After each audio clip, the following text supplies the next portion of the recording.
This is News Hour on Sierra Broadcasting Corporation with me, Maria Tudukore. Good afternoon. Coming up, Ministry of Planning and Economic Development and UNICEF hold a media review on the activities of MDAs. Minister of Health and Sanitation comments COVID-19 vaccination so far amidst reduction in infection rates. And Statistics Sierra Leone signs MOU with Independent Radio Network for the implementation of the 2021 midterm population and housing census. These and more stories lined up in this edition of News Hour, but first our coronavirus preventive message. You see where them people there wear the mask them fine? Well, now so you have to wear your mask. Cover your nose and you must all time where you dey near other person.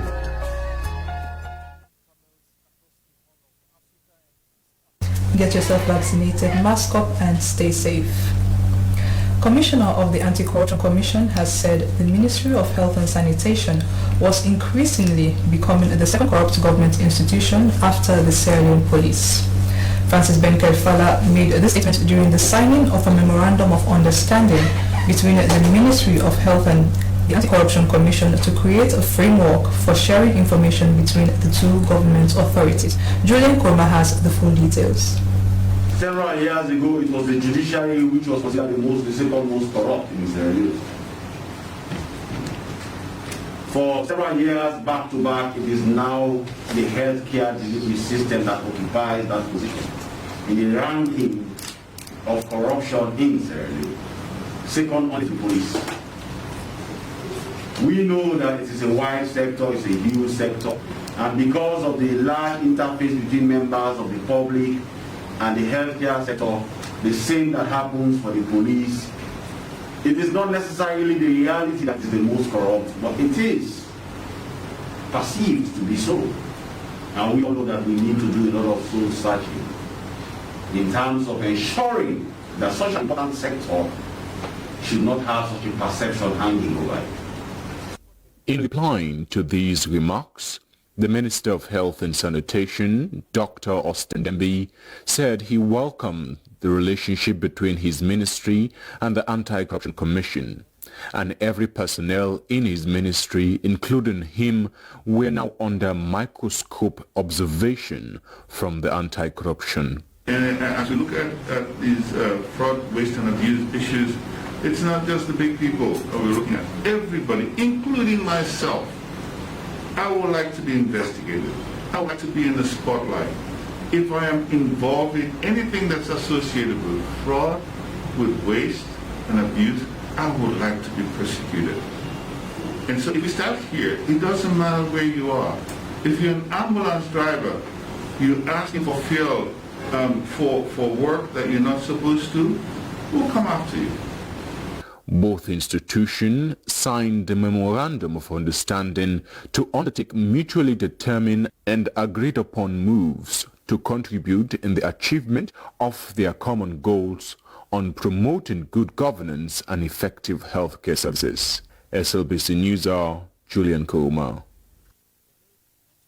Still on ACC, the Anti-Corruption Commissioner Francis Ben-Kaifala has said that the Commission will investigate and punish the government officials, technocrats, professionals and politicians that brought shame to the country, allowing foreigners to take the country to court because of negligence of duties. He made the statement while giving journalists an update on findings of investigations relating to the construction of Sierra Leone's permanent mission to the United Nations House in New York. Emmanuel Samura has more.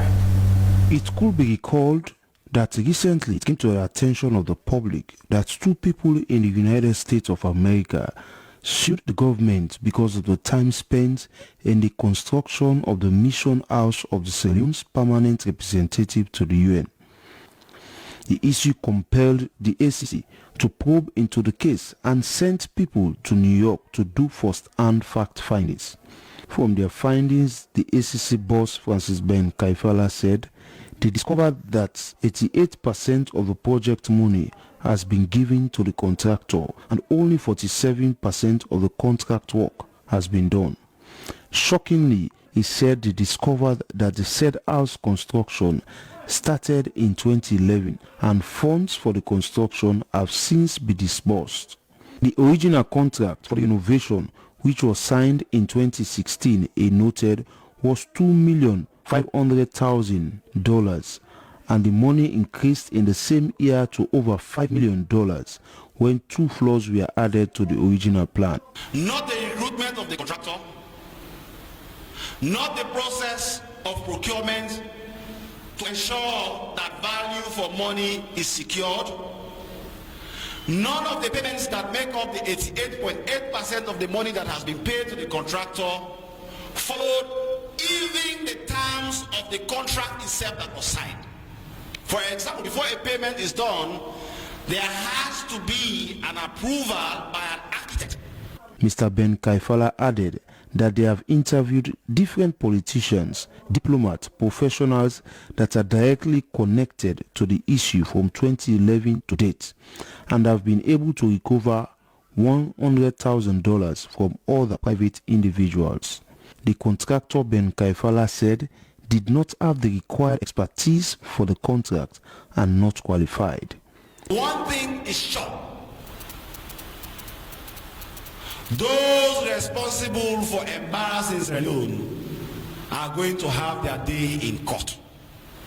And we at the AntiCorruption Commission are going to do our very best to make sure that they are held responsible for their actions. The inconsistencies in the funds and the issues surrounding the contract, Commissioner Ben Kaifala observed, could be as a result of kickbacks, which they are yet to prove. The ACC are yet to get statements from other key persons of interest.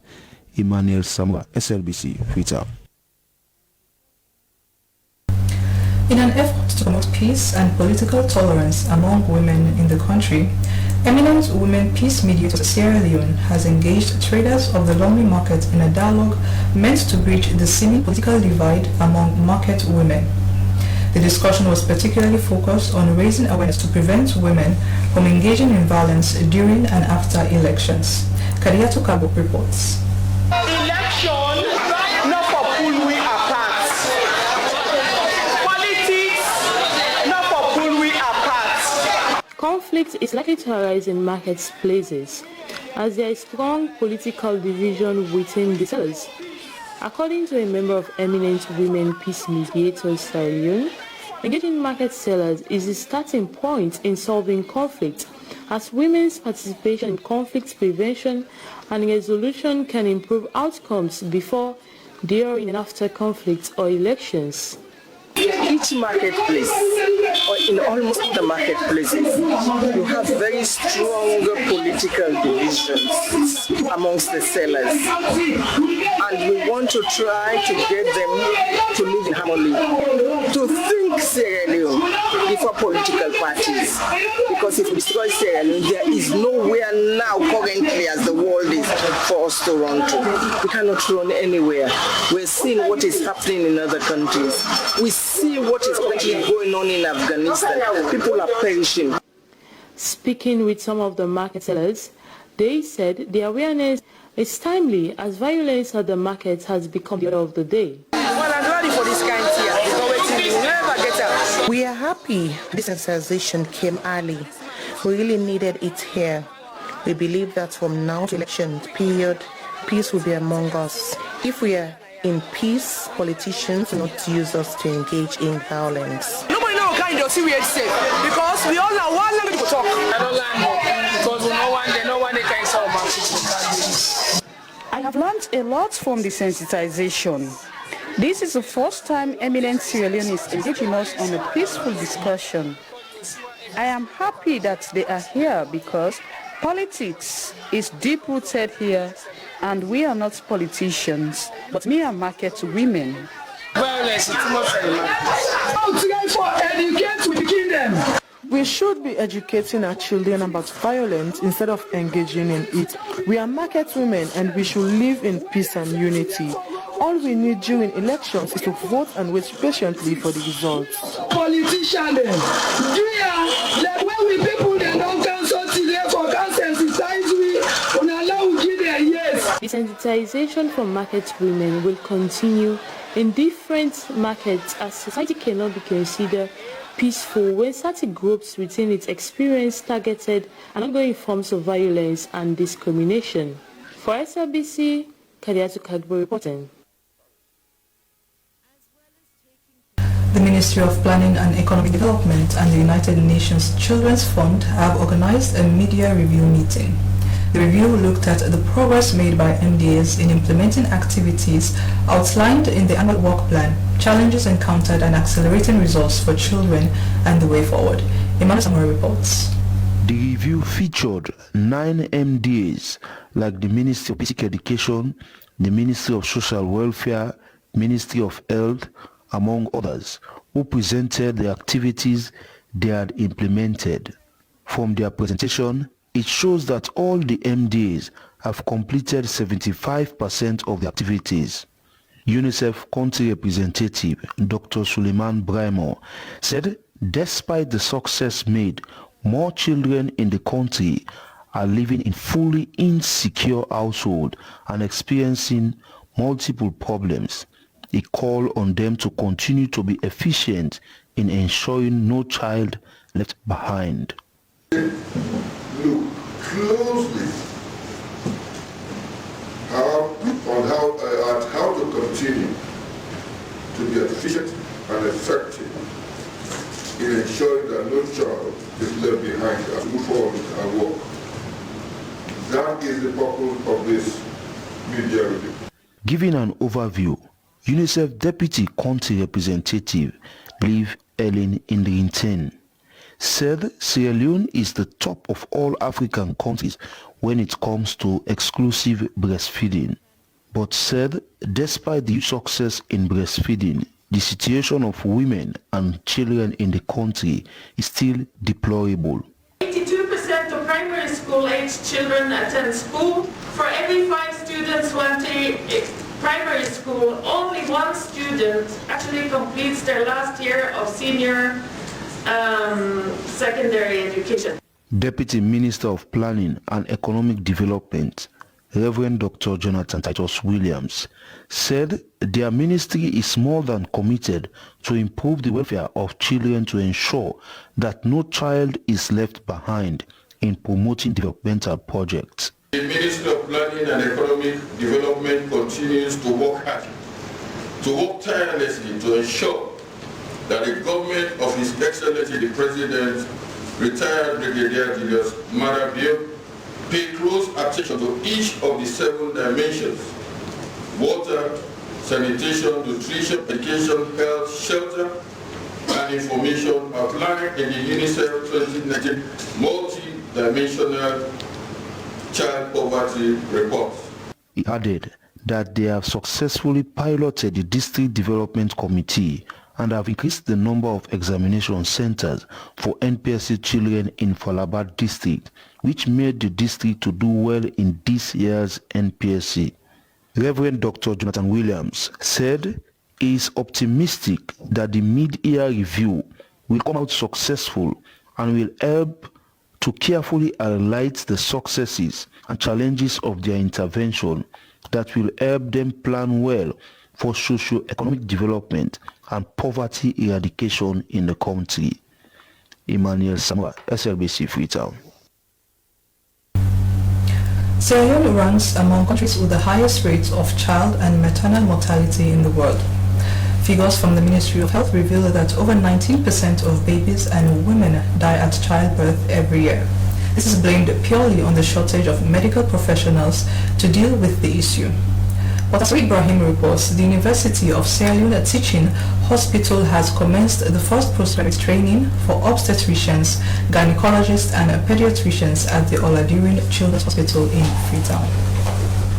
The training is targeting 7 obstetrics gynecologists and 4 pediatricians. Obstetrics is essentially the care of women during and after pregnancy. A gynecologist is a specialist in diseases of the female reproductive system, and pediatrics is the branch of medicine that deals with the treatment of children. During rotation, we saw a lot of women dying as a result of pregnancy-related complications.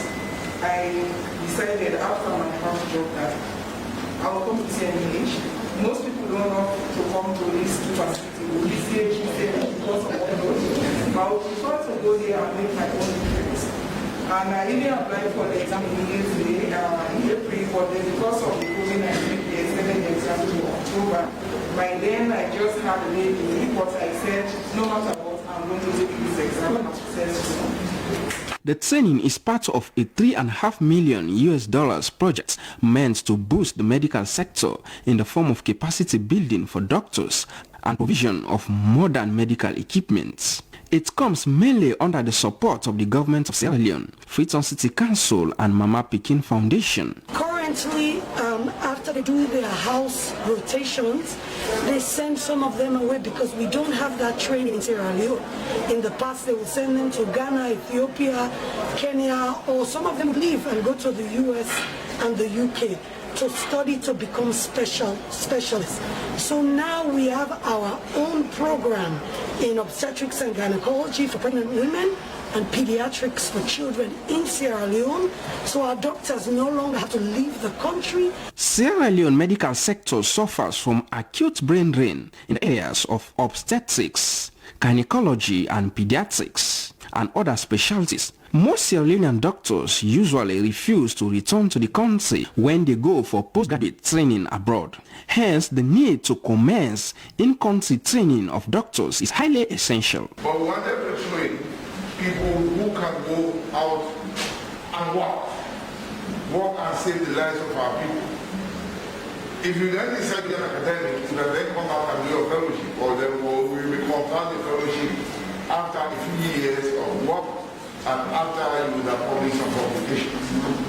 But that's why we designed the curriculum to be 3 years, so that at the end of 36 months, you are up and running and you can serve as a specialist in obstetrics and gynecology. And we also made the curriculum in such a way that you can also be recognized in the commission.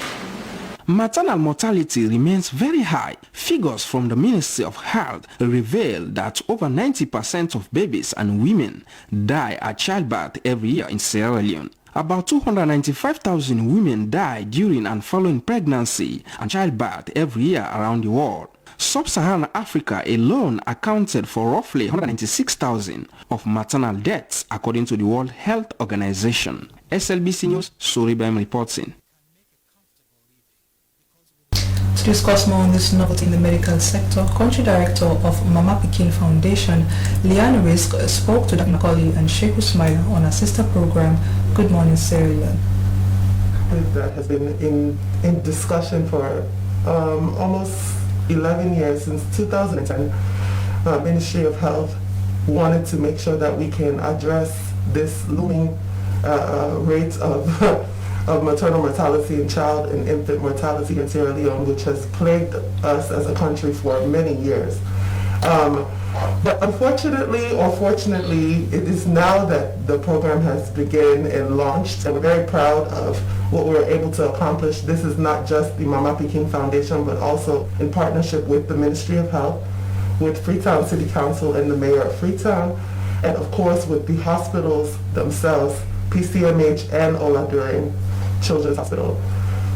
Yeah. Yes, please go. So, we basically came together to make sure that we can have and house our own specialization training in obstetrics, gynecology, and pediatrics, so that we are not having doctors who go to medical school, go to commerce here, and then go out for specialization and never return.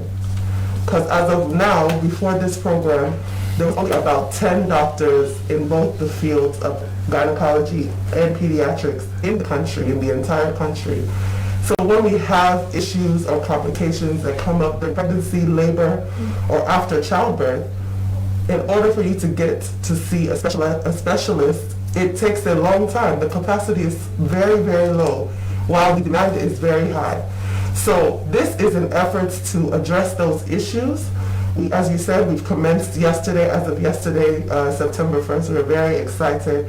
We have a total of 11 residents although the number seems small, we hope to build upon that. It's just a start. Okay, let's now talk about, the gynecologist aspect that you are doing training on. Many a time we get to talk to women when these free trainings are done for even checkups, and they, it's as if they're frightened and terrified to be, to go there and to be told something else is wrong with them. So for this training and ensure that it will be utilized, what have you done so far, or some of your findings you have? So really what we're trying to establish here, this program is a 3-year program. So this is not a short program. Okay. This is a program to ensure that doctors are well-rounded in the disciplines of obstetrics, gynecology, and pediatrics. We'll have trainers from all over the world, even remote virtual trainings and things like that from people abroad. We have brought in West African certified trainers in the fields, both the fields, to come in and train all of our residents. And we also have them placed at both of the tertiary institutions for healthcare in the country, which is Oladurin and PCMH. So they will be able to be exposed to many different cases, be able to be led and directed by people who are very well seasoned and highly knowledgeable in this field.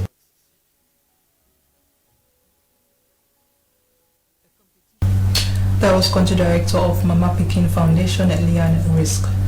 The Minister of Health and Sanitation, Dr. Austin Demby, has told journalists that the increase in vaccination recently has led to the drastic reduction in the infection rate of COVID-19 in the country.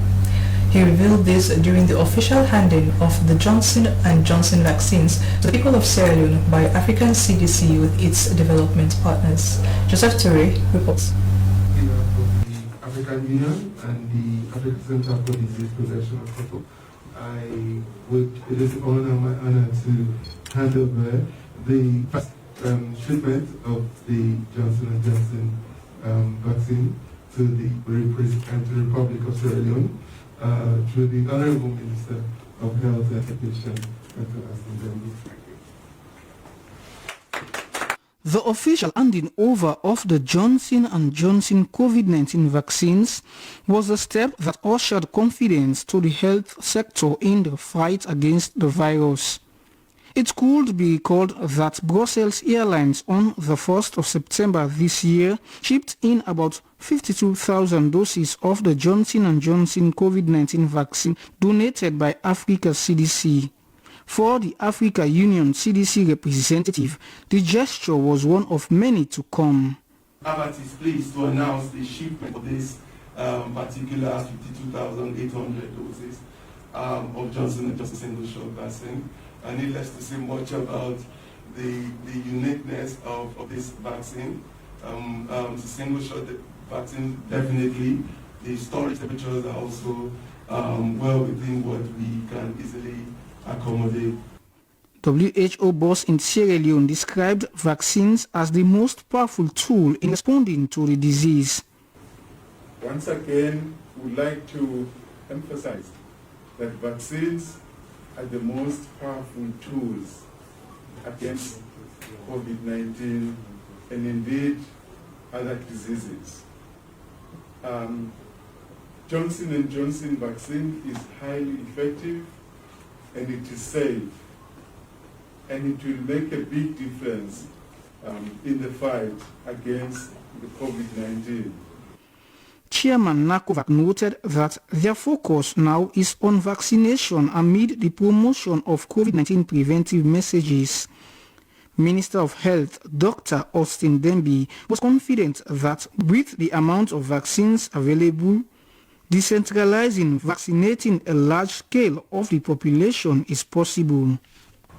So this is the best time. This is the best time to prepare for any next wave that's coming so that we're able to contain it even before it starts. And the magic to that is vaccination. So we're very grateful to the African Union for offering us the Johnson & Johnson vaccine, which is a little different from the others. Because the others, you have to give one vaccine and you wait for a while and you give a second booster vaccine to get the maximum effect of your vaccination. With the Johnson & Johnson product, you have one shot and you get the required vaccination level that you need. He was hopeful of having more vaccines soon. The Johnson & Johnson vaccine is the third set of COVID-19 vaccines, including Pfizer, Oxford AstraZeneca, that Sierra Leone has received from its development partners since the outbreak began in March 2020. SLBC, Joseph Toure reporting. Nurses attached to the COVID-19 treatment center in Makeni have called on NACOVAC to address issues pertaining to their risk allowances. The nurses said there have been no regular payments of risk allowances since the center was established in 2020. As Hassan Farekamara reports from Makeni, the district has not had any case for the last 2 months now. So we don't suffer with the risk we life for Kawo. At the end of the day, they expect this money. They know they pay. All the other side, they don't pay. It's very hard. We are risking our lives to do the job and payment not forthcoming. It's really heart-rending. A concern all of them share with SLBC. They said they were first promised weekly risk allowance and later monthly, and none never happened, describing the situation as frustrating. The others that their matter have been tabled to almost every quarter responsible, but it didn't seem to be treated seriously, stressing now that NACOVAC was scaling down, they were worried that their work would go in vain.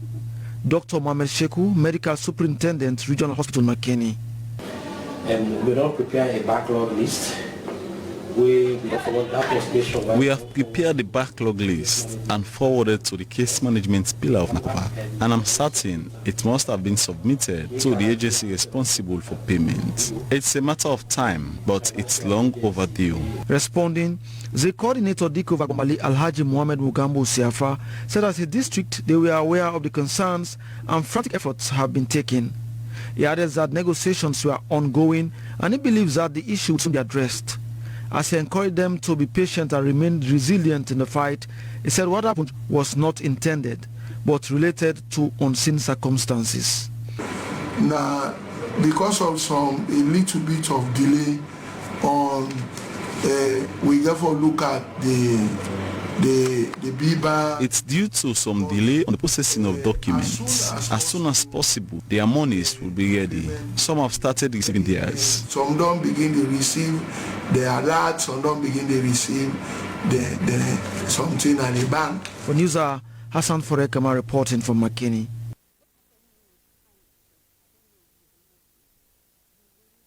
The National Water Resources Management Agency, together with stakeholders in the water sector, has validated the Water Resources Management Coordination Framework.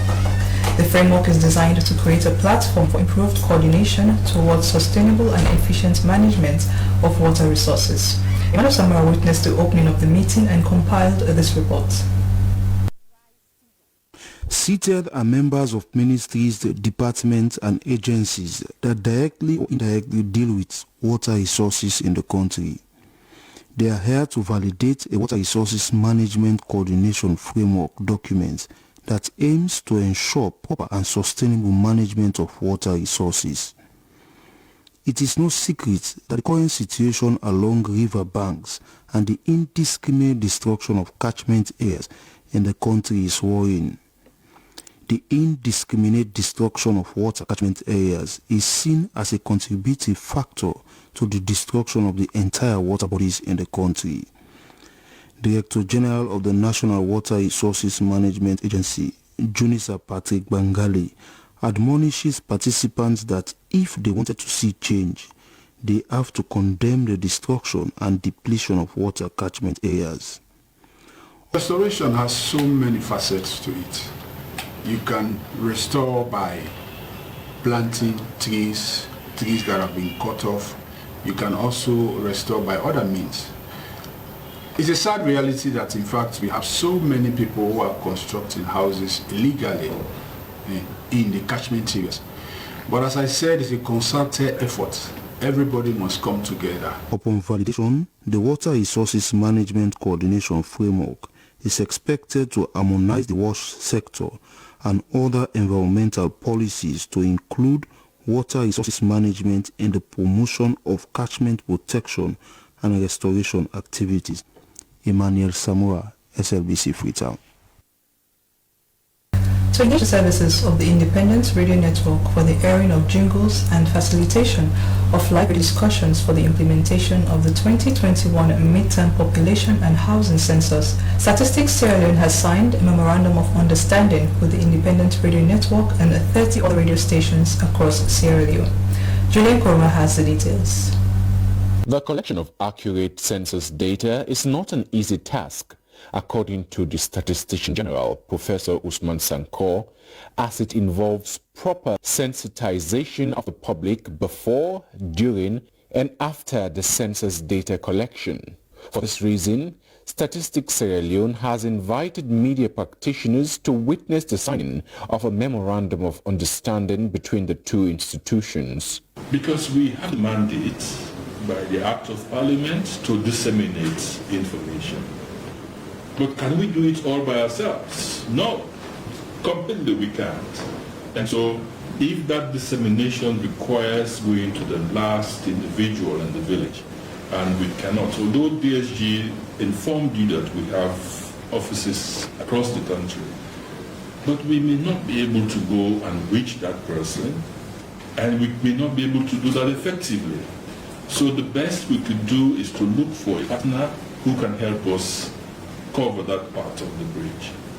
The coordinator, Independent Radio Network, Ransford Wright, said they welcome the relationship and will endeavor to show apt professionalism. Definitely, this collaboration with Statistics Sierra Leone is also very important because we believe we have a platform. We've created a niche where we are able to reach communities in areas that cannot be accessible by any other means of communication other than radio.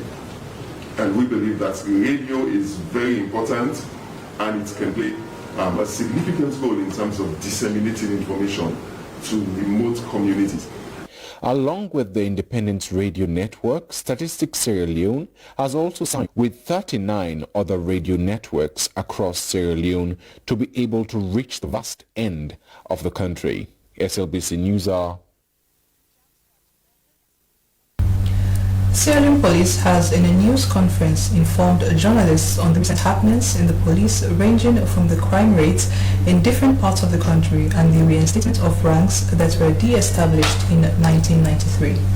According to Brahma Kamara, head of media Sierra Leone Police, there is need for these ranks to be re-established because police officers are stuck in one rank for 15 years before being promoted. Esther Sako reports. They informed journalists that before 1999, there were 19 ranks in the Sierra Leone Police, ranging from Constable to Assistant Inspector General of Police. But in early 2009, these ranks were de-established. According to the head of media Sierra Leone Police, Superintendent Brahma Kamara, there is a need for reviewing of these ranks, which had caused some police officers to be in the same rank for 15 years before promotion. Going back to old ranks, not all of them, but we're going back to the old ranks. We are not coming with Deputy Commissioner. We are not coming with Senior Assistant Commissioner. But we are going to come with all the ranks we used to have before, except for Senior Assistant Commissioner and Deputy Commissioner. So this is why we are going to do a presentation so that you see the ranks. Very shortly, we're going to do a presentation because there is going to be a change of decoration. And we might want you to know, you are not seeing inspectors before with that kind of rank. You see it maybe among those working at correctional services or maybe the fire force. But now, our police officers are going to be wearing those ranks. According to the Director of Human Resource Management, AIG Patrick Johnson, there were up to 8,000 applicants, but only 3,000 vacancies are available to be filled by qualified personnel. The next step, in fact, a committee has been set. A committee has been set, which is headed by our Deputy General Police and members from other departments and Human Resource Directorate to ensure there is fairness and openness in the system. The police noted that there is a decrease in the number of crimes in the country, but however made mention of an incident at the police station. Like at Susan's Bay, using that with Toko, quantum of cannabis were arrested. The issue is being investigated at Topo. They will actually go into the intricacies as to the outcome of that investigation. For the substance that resembles Bush, that one is also with them, and then they will give us an update. They told us that we should give them the time so that they investigate the issue. By and large, the region is calm. We do not have any negative report to make. Several questions were asked by journalists regarding the suspension of Director of Professional Standards, AIG Bamaja, but police declined to comment on that issue, saying that the case is still under investigation. SLBC News, Esther Sako reporting. The Minister of Local Government and Rural Development, Tamba Lamina, has met with councillors of the Freetown City Council to discuss issues on the setting of the 8-man committee by the ministry to investigate the source of the ongoing fracas between the mayor and the chief administrator. Amita Kofana reports. The dispute between the mayor and chief administrator of the Freetown City Council has put a hold on many development projects in the municipality. The Ministry of Local Government and Rural Development has made tremendous efforts to settle the disputes, but all had proved futile. It could be recalled that a few days ago, the Minister of Local Government and Rural Development, Tamba Lamina, met with the 8-man committee drawn from civil society organizations to investigate the issue between the mayor and the chief administrator. The team pledged its commitment to investigate the issue without bias. The minister, however, thought it relevant this time around to ensure they bring to the notice of the FCC councillors of the ministry's latest developments. I want to state it very clearly on behalf of the ministry that this is the best way of actually addressing this issue. We cannot put paper over the cracks until we have a deepened look into what is actually causing the issues of Freetown City Council. We may not be able to address the issues thoroughly. Ambassador Tamba Lamina urged them to remain calm as solution to the pending. Still to come on News Hour. International Organization for Migration repatriates 32 Sierra Leoneans from Senegal. And later in sports, a FIFA development manager for West and Central Africa visits approved school football field ahead of commencement of football artificial turf project. These and more to come up. Keep watching the news with me, Maria Tudukuri.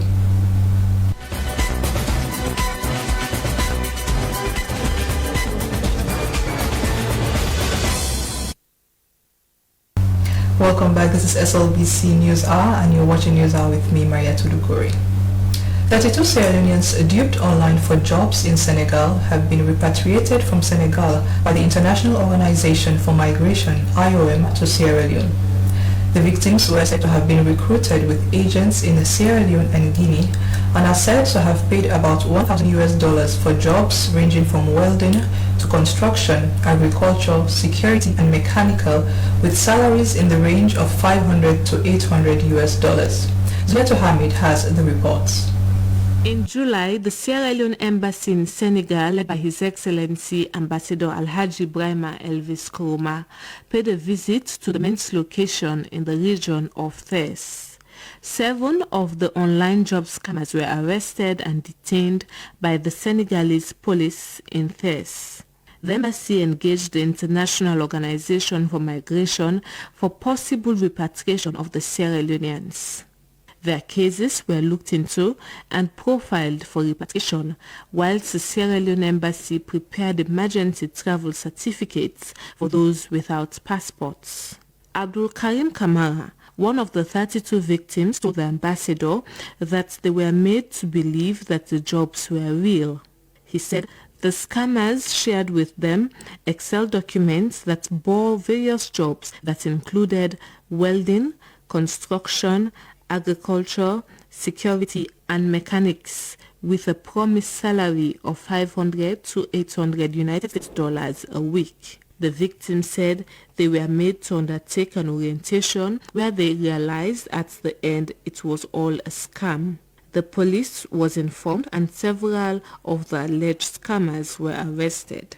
In one of the engagements with the Senegalese authorities, Ambassador Alhaji Ibrahima Kuruma lauded the efforts of the commissaire at the Central Police at the TES, Moussa Kafol, for his swift intervention in apprehending the alleged scammers. Speaking to the repatriated at the Blaise Diagne International Airport, Ambassador Kuruma told the disgruntled men about the dangers of trafficking and how on several occasions Sierra Leoneans have been abandoned in Senegal. He called on them to always verify information before taking any venture. The Sierra Leone Roads Authority has disclosed an environmental social impact assessment to Bumpe and Matrujong communities. The report by SLRA entails assessments of the impact on livelihoods when the Bo to Matrujong road construction starts January 2022. So Iba Samura witnessed the disclosure and reports from Bo. At Bumpe town, a host of stakeholders gathered at the court barrier where SLRA talked the community people through the thematic targets as enshrined in the environmental, social and health impact assessment, including proposed recommendations to the contractor. Similarly, at the Bonth District Council Hall at Matrujong, the Deputy Director General of the Sierra Leone Roads Authority, Abdoulaye Ansumana, assured the people of Bumpe and Matrujong that government, through SLRA, will fulfill the dream of having the Tikonko Junction to Matrujong Road done. The essence of the disclosure is to bring the reports of the environmental health and safety impact assessment report to them. He, however, called for collaboration with the authority from the two communities in making sure nothing is done that may impede the road work, while assuring that government will compensate all affected by the right-of-way before January of 2022, when work is expected to commence. The Speaker of Bumpe Gao Chiefdom, Solomon Jamina, and the 3 members of Parliament covering the road corridors constituencies all joined the EPA, Bonth District and Bonth Municipal Councils to commend SLRA for the disclosure, a move they called a novelty. This is Tikonko, and this is the intersection point for all the roads that are going to be constructed. Running down this way, you will have the beginning of Lot 2, going up to Petema Junction. And from Petema Junction to Matrujong, that is where you can find this ongoing construction. From Tikonko, I am Iba Samura. Sierra Leone is a signatory to the United Nations Framework Convention on Climate Change, which was formed at the Earth Summit in 1992. In the 30 years since the convention came into force, signatories like Sierra Leone have been updating the United Nations on their contributions to the problem and solutions for the climate change. Now, Sierra Leone has validated a new climate change policy in line with its reporting obligations to the United Nations. Harold Williams was at the validation workshop and now reports. Every 5 years, Sierra Leone has been communicating its status with the United Nations Framework Convention on Climate Change. Since 2007, when the initial communication was made, Sierra Leone has suffered the impacts of climate change and has become the 3rd most vulnerable country to the effects of climate change. In response to this, Sierra Leone has made significant implementation reforms in reducing biomass dependency and improving charcoal usage, adopting new technology such as liquid petroleum gas, initiating tree planting on a massive scale, and protecting critical coastline ecosystems such as the mangroves. On the administrative, coordination and policy formulation aspects of government duties, the Environment Protection Agency and several other aligned departments and agencies have been absorbed into the Ministry of the Environment. 15 years after consenting to the provisions of the UNFCCC, Sierra Leone has validated a climate change policy in a final draft form that will coordinate a national response to climate change more effectively. The Deputy Minister of Environment, Sil Jusu, supervised the process of validation in Freetown. without a good national climate change policy, Sierra Leone will find it extremely difficult to achieve its obligations under the Paris Agreement. Therefore, I want to take this opportunity to thank the United Nations Development Programme, UNDP, for their support in pushing this process forward. The new climate change policy is already aligned with several existing instruments of legislation and the current poverty reduction strategy paper, which is the midterm development plan. Several MDA representatives and civil society representatives working on environmental issues urged the validation process forward in recognition of the hazards and disasters that climate change has already brought upon Sierra Leone. The permanent secretary in the Ministry of Environment, Mrs. Nancy Tembe, underlined the essence of the establishment for the Ministry of Environment to champion the legal reforms to protect the environment and respond to the very significant threats to human development posed by climate change. Now for some stories making the news in Africa.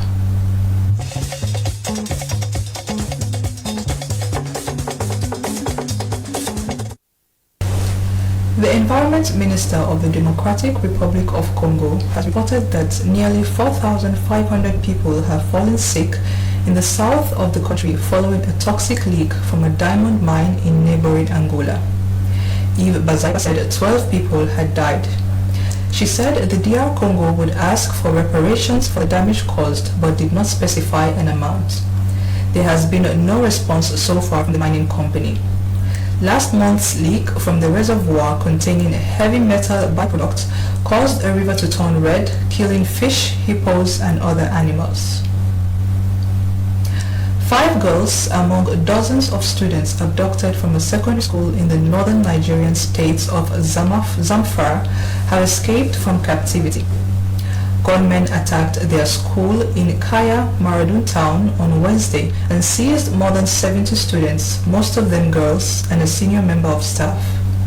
Parents of the students told the media that the children managed to escape when the gunmen were splitting them into groups for further movements into a forest. They returned home late in the night. The Zamfara police confirmed the development but said that the schoolgirls were rescued without giving details. It comes as kidnappings for ransom continue to worsen in the country. Zambian lawyer Nelly Muti has become the country's first female Speaker of Parliament, responsible for the orderly conduct of debate as well as disciplining lawmakers. She was elected unopposed by the new set of members of Parliament and will be deputized by Attractor Chisanga and Frank Moyo. The new president, Hakainde Hichilema, expressed his hearty congratulations in a post on Facebook. He said the new speaker had a mammoth task ahead, but expressed his confidence in her to deliver.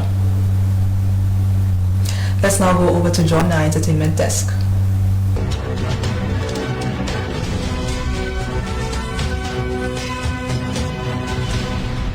Hello, welcome to Entertainment News. My name is Sulaiman Toure. Most resorts and hotels are located around the beaches of Lumley and Aberdeen. Very few are seen to be providing recreational sites for people living in and out of communities like Rokel and its environs.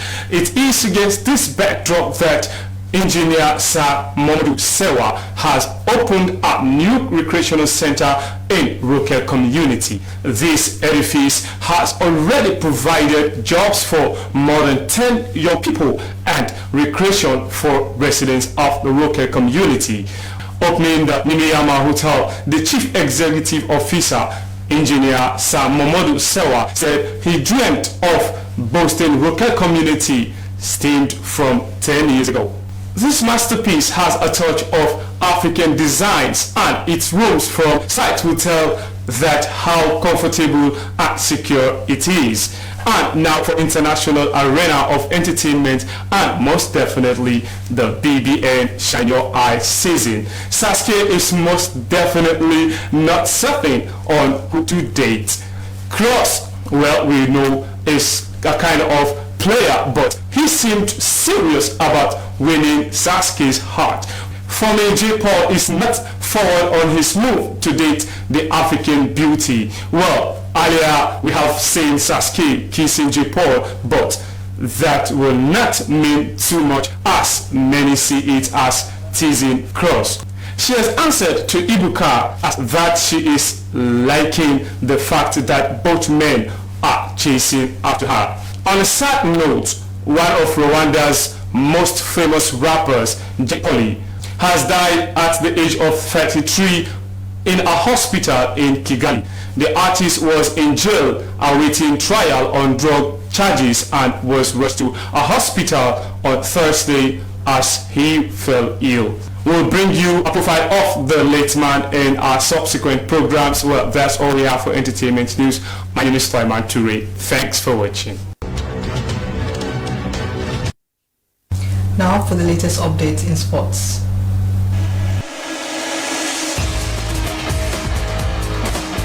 Hello and welcome to Sports Updates and Insider with me, Abdul Kadir.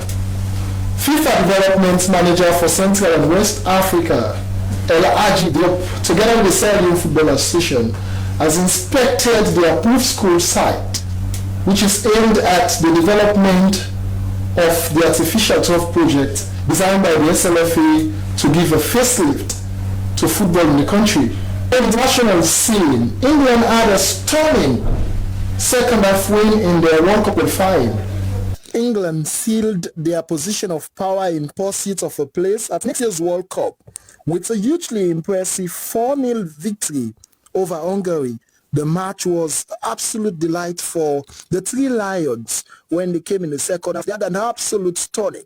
This clearly ascertained that they are on the way to ensure that they sail through to the next World Cup successfully. And on that note, we end this edition of Special Close and Abdul Kadir. Thanks for watching.